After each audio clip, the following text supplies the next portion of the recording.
नमस्कार दोस्तों, स्वागत है आपका एक और नए वीडियो में। कल यहाँ पे स्नोफॉल हुआ था।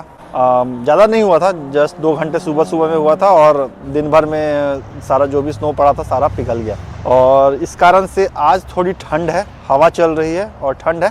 तो यहाँ का मौसम लगभग ऐसे रहता। कल मौसम ठीक, मतलब ठंड ठीक थी, 2 स्नो पड़ा था बट ठंड ठीक थी। बट स्नो होने के बाद नेक्स्ट डे काफ़ी ज़्यादा ठंड बढ़ जाती है। खैर, ये सब बातें तो होती रहेंगी। आज की वीडियो में हम लोग डिस्कस करेंगे कि यहाँ पे जब भी आपको कोई कार रेंट पे लेना हो तो उसका क्या प्रोसेस है, उसके बारे में सारा डिस्कस करेंगे। और ये भी डिस्कस करेंगे कि उसका कॉस्ट कितना पड़ता है, क्या क्या इंश्योरेंस लेना चाहिए। बेसिकली जैसे कि इंडिया में आप लेते हैं तो आपको जस्ट कार का कॉस्ट पड़ता है, यहाँ पे इंश्योरेंस भी साथ में लेना पड़ता है। तो यही सब बारे में डिस्कस करेंगे। तो चलिए चलते हैं और जानते हैं सारा इन्फॉर्मेशन कार रेंट करने का।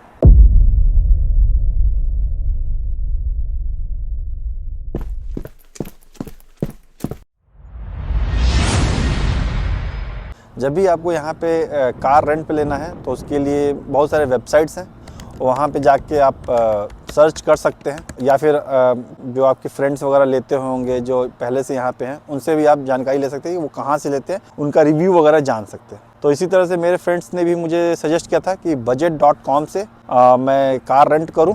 जो मैंने अपने पिछले वाले वीडियो में बताया कि ड्राइविंग स्कूल वाले ने मुझे सजेस्ट किया था कि कार हम लोग रेंट पे लेके भी ड्राइविंग एग्जाम दे सकते हैं, तो इसीलिए मैंने वहाँ से कार लिया है। तो budget.com पे आप जाइएगा तो वहाँ पे आप जस्ट सर्च कीजिए कि किस लोकेशन पे आपको कार चाहिए, तो उनका जितना भी ऑफिसेज रहेगा वो लिस्ट कर देंगे और साथ में किस समय से किस समय तक चाहिए, तो एक डेट दे दीजिए, टाइम दे दीजिए और उसके बेसिस पे वो लोग प्राइसिंग दिखा देंगे। तो हर कार का अलग अलग प्राइस होता है। तो जैसे कि आपको अगर छोटी गाड़ी लेनी तो उसका अलग है, कॉम्पैक्ट लेना तो उसका अलग है, सबका अलग अलग रेट रहता है। और ये रेट डायनेमिक होता है, ऐसा नहीं कि आप एक दिन का इतना रेट है, ऐसा नहीं होता है। वो बेसिकली डिपेंड करता है कि कितना डिमांड है, उसके बेसिस पे उनका प्राइसिंग डायनेमिकली चेंज होती है। तो ये एक वेबसाइट है। इसके अलावा भी और भी वेबसाइट है जहाँ पे आप जाके देख सकते हैं। प्राइस के हिसाब से आप अपनी गाड़ी सेलेक्ट करते हैं और उसके बाद उसको आप चूज़ करते हैं कि आपको कितने समय तक के लिए चाहिए, तो वो प्राइसिंग बता देगा। प्लस आपको वहाँ पे और भी एडिशनल इक्विपमेंट्स वगैरह आप ऐड कर सकते हैं। जैसे कि आपको अगर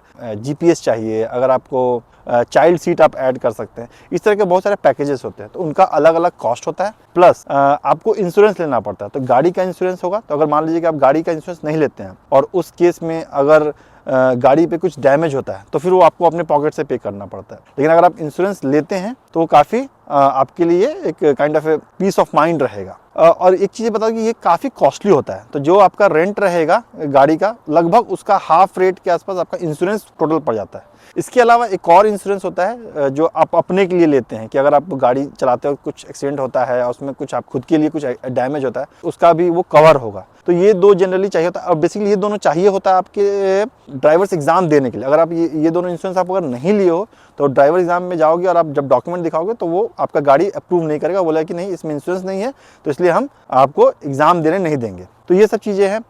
तो ये दोनों मिला के लगभग गाड़ी का जो रेंट है उसका लगभग ये 60-70% के आसपास, उसके अलावा प्लस एक्स्ट्रा ये हो जाता है। और ये 2 चीज़ें मिला के लगभग जो आपका रेंट दिखाता है कार का, और इंश्योरेंस और प्लस टैक्सेस, ये सारे मिला के आपका लगभग डबल हो जाता है। तो अब जान लेते हैं कि आपको डॉक्यूमेंट क्या क्या चाहिए गाड़ी रेंट करने के लिए। अगर आपके पास ड्राइवर्स लाइसेंस है USA का, तो आप जस्ट ड्राइवर्स लाइसेंस दीजिए, वो एज ए काम करेगा आपका आइडेंटिटी प्रूफ भी। लेकिन अगर आप इंडियन सिटीजन हो या फिर आपका यहाँ का ड्राइविंग लाइसेंस नहीं है, तो इस केस में आपको अपना पासपोर्ट भी दिखाना होता है as a identity proof. Plus driving licence के लिए आप इंडियन ड्राइविंग लाइसेंस पे बहुत सारे यूनाइटेड स्टेट्स के अलग अलग स्टेट्स में ड्राइविंग लाइसेंस चलता है इंडिया का, लेकिन वो आपका 3 महीने तक चलेगा। 3 महीने मतलब कि जिस दिन आप यहाँ पे लैंड किए उस दिन से 3 महीने तक आप इंडियन ड्राइविंग लाइसेंस पे गाड़ी रेंट कर सकते हैं। तो ये 2 डॉक्यूमेंट होगा प्लस एक क्रेडिट कार्ड।